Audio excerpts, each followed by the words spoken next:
बिस्मिल्लाहिर्रहमानिर्रहीम। आज हम जिस टॉपिक पे बात करेंगे वो इंग्लिश के 3 लफ्ज़ हैं। इसमें पहला लफ्ज़ जो है वो हु, दूसरा लफ्ज़ जो है वो विच और तीसरा लफ्ज़ जो है वो दैट है। ग्रामर की ज़ुबान में अगर बात करें तो हु और विच जो है इन्हें हम इंट्रोगेटिव प्रोनाउंस कहते हैं और फ़िक्रे के अंदर इनके इस्तेमाल के बारे में बहुत सारी कन्फ्यूजन्स मौजूद हैं। सबसे पहले तो ये हु जो है वो जानदारों के लिए इस्तेमाल होता है, विच जो है वो बेजान अशिया के लिए इस्तेमाल होता है और दैट जो है वो जानदार और बेजान दोनों के लिए इस्तेमाल होता है। अब सबसे पहले तो यही बात जो है वो फुल ऑफ कंफ्यूजन है कि जब लफ्ज़ दैट जो है वो जानदार के लिए और बेजान के लिए दोनों के लिए इस्तेमाल हो सकता है, तो फिर हु और विच की अलग से क्या अहमियत है, अफादियत है और इंग्लिश में इनका क्या यूजेज। तो इस चीज़ को आज हम यहाँ पे क्लियर करने की कोशिश करेंगे और इसको लेके सबसे पहले जिस बात का तज़किरा मैं करना चाहूँगा वो हु, विच और दैट की फ़िक्रे के अंदर प्लेसमेंट है। सबसे पहले यूँ अगर हम एक फ़िक्रा बनाते हैं कि आई नीड अ टीचर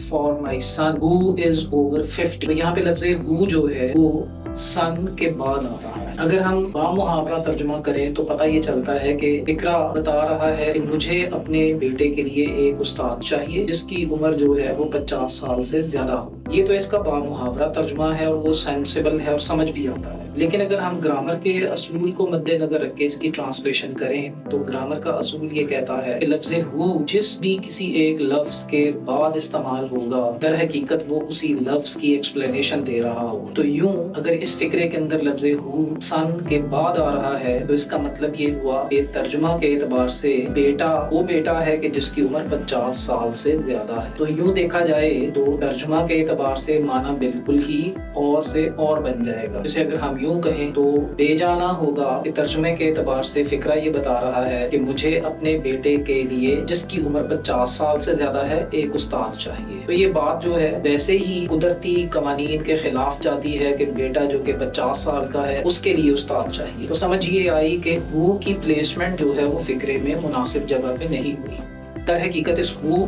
और हु के साथ जुड़ी हुई इबारत यानी कि हु इज ओवर 50 इस इबारत को टीचर के बाद आना चाहिए था कि I want a teacher who is over 50 for my son. तो सबसे पहली बात जो अभी इस गुफ्तगू से हमने समझी वो ये है कि चाहे ये लफ्ज़ हु हो या चाहे लफ्ज़ विच हो, फिक्रे के अंदर इसकी मुनासिब प्लेसमेंट जो है वो ही फिक्रे का सही माना जो है ट्रांसपोर्ट कर सकती है। अगर फिक्रे के अंदर लफ्ज़ हु या विच की प्लेसमेंट ठीक नहीं है तो माना क्या से क्या हो जाएगा। तो अभी तक की बात में हमारा जो फोकस था वो इस चीज पे था कि लफ्ज़ हु को या विच को जब यूज किया जाए फिक्रे के अंदर तो किस जगह पे किया जाए। पता ये चला कि जिस भी किसी एक लफ्ज़ के बाद लफ्ज़ हु को या विच को इस्तेमाल किया जाएगा फिक्रे के अंदर वो उसी लफ्ज़ की एक्सप्लेनेशन देगी।